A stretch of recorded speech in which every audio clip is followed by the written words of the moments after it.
Hello and welcome to the very quiet studios of the Academy of International Ballet here in suburban Philadelphia. I'm Marcia Peltz, and in a few hours the school will be filled with dance and music.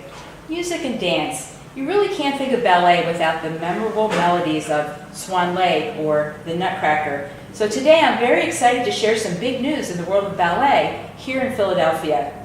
Say hello to classical composer Nicole Campbell, and say hello to prima ballerina and the Academy's co-founder, Anastasia Babayeva.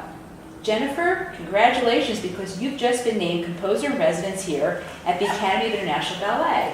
But as I look around, I don't see a piano. So what does that entail?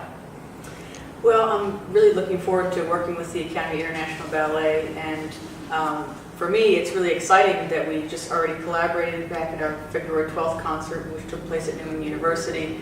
And I wrote a piece of music for the dancers, and it was for clarinet, violin, and piano.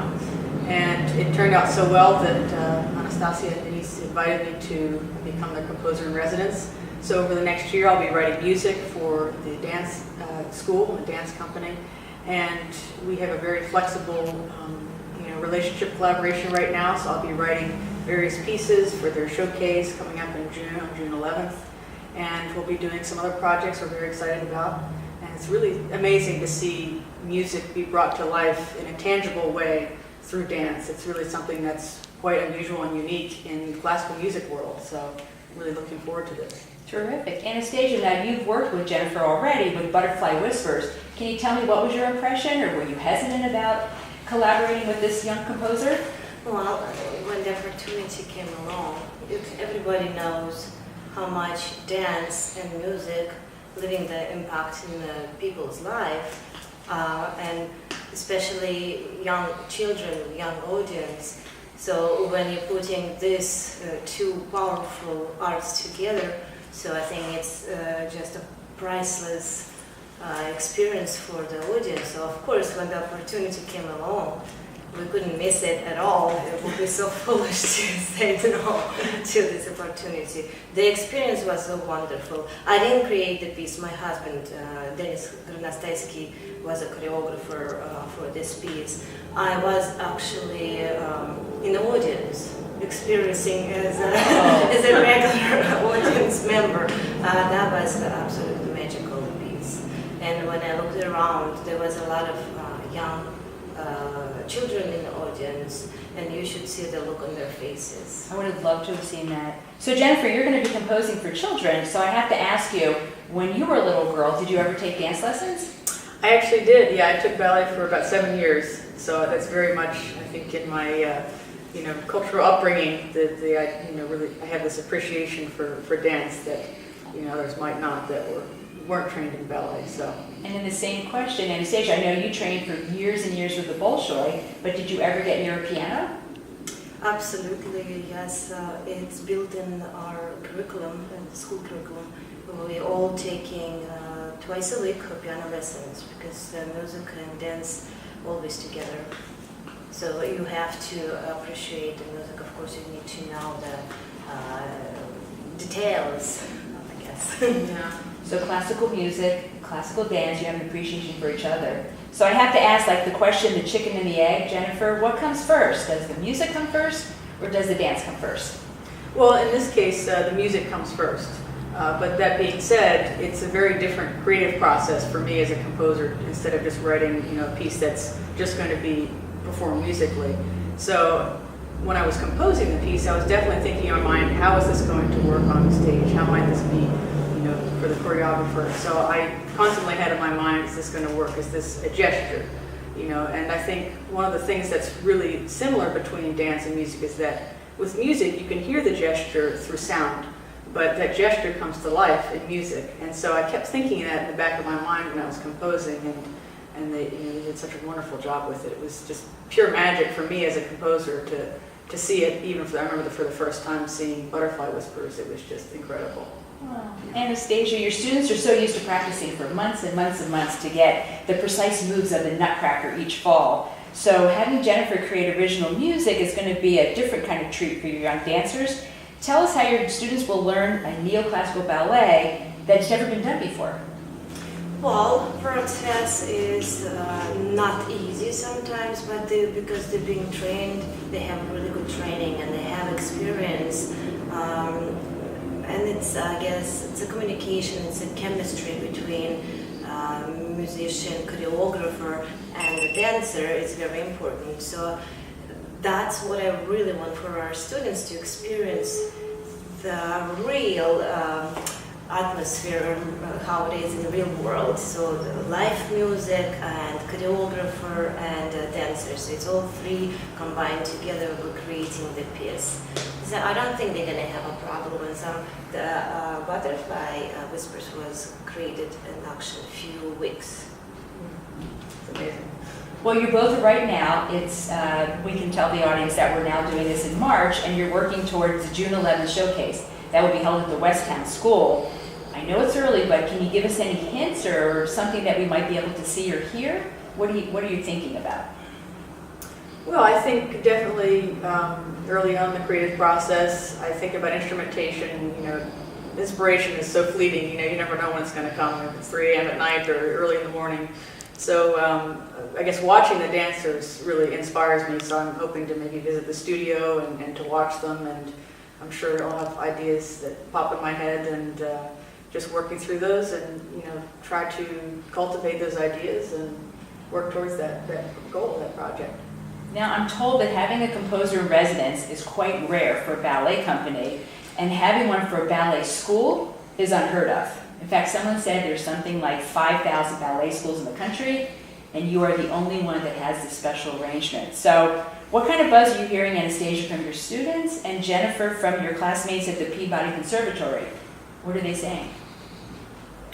Well, it is, as I said before, a wonderful experience for our dancers to become a professional dancer, because that's how it is in the real world. And of course, they was really amazed by the work, and they love to have this extra opportunity to get on stage. And it's not easy for the dance school to get on stage, and the real stage, and plus it will be wonderful to create more pieces like that and attract more audience in different ages of the audience. So it's all about getting on stage, I think, in our point. And of course, working with you is an incredible opportunity for them. They really appreciate it. And what have you heard from your peers? Are they jealous? Well, I mean, in the classical music world, we're constantly seeking new audiences, right? And in a sense, you have to create new audiences for yourself, because, you know, we can't just rely on audiences that always come to our classical concerts, right? And, you know, as a graduate of Peabody Conservatory, you know, we took these entrepreneurship classes, and that encouraged us to, you have to really seek out new opportunities. And I'm so grateful that this opportunity came up with the Academy of International Ballet. And I think that we're creating a new audience, so people that, you know, are fans of classical ballet will hear classical music and vice versa. And what's especially inspiring to me is seeing all those young faces in the audience. I mean, it was just incredible when we had our February 12th concert with Butterfly Whispers. It was incredible, and they just sat there, and there was, you know, not a sound, which is very difficult for, you know, most classical concerts are at least an hour long. So I think to have this visual representation of the music plus the music, you're sparking something that's totally unique. And I think that it's hopefully going to inspire more musicians and composers to do a similar thing. But this is definitely a unique new experience that we're you know, starting a journey with. So. Anastasia, for those parents that may be watching, can you tell something about your school and about your students, if we're not familiar with your academy? Well, Academy of International Ballet, located in Media, Pennsylvania. We have 2 beautiful studios and kids receiving professional training. It's based on classical ballet, but they also having jazz classes. We provide character classes. We have classes, creative movements for little ones. We have classes for adults, for beginner adults. So I think everybody can find something what they they're looking for in our academy. And plus, of course, it's a performance opportunity. Also, we have a summer program which called Summer Intensive for those kids and dancers who looking for serious training and eventually want to become professional dancers. Jennifer, for those that aren't familiar with your work, and I know you have a very long resume, can you tell us a little bit about your musical career and where you studied? Sure, yeah. Well, I actually didn't come from musical parents. Neither of my parents were musicians. And so I was very much unusual in my family growing up. But I attended Peabody Conservatory, which was really life-changing for me. I had a wonderful teacher there, Brian Gans. And he really showed me that, your path in classical music is just, it never goes in a straight line. And you have to think outside the box. But I have had, blessed to have many different performance experiences at Academy of Music in Philadelphia, at the Grand Opera House in Wilmington, Delaware, and at Lincoln Center in New York. The first international piano competition I won was the Rosenberg International Bach Competition. And I've competed since then and won some first prizes. And now I'm looking to make more of a difference, I guess, in younger children's lives, younger people's lives. And I try to do a lot of different things between composition and performing. And so I teach as well. So I have a pretty busy schedule, but I still enjoy, performing often, at least 3 or 4 times a month, and composing. And this is my newest composing venture with the Academy of International Ballet. So it's a great new adventure. And I understand you grew up in this area, so you can come home again. Yes, yeah, no, it's wonderful. Yeah, it's beautiful to be back here.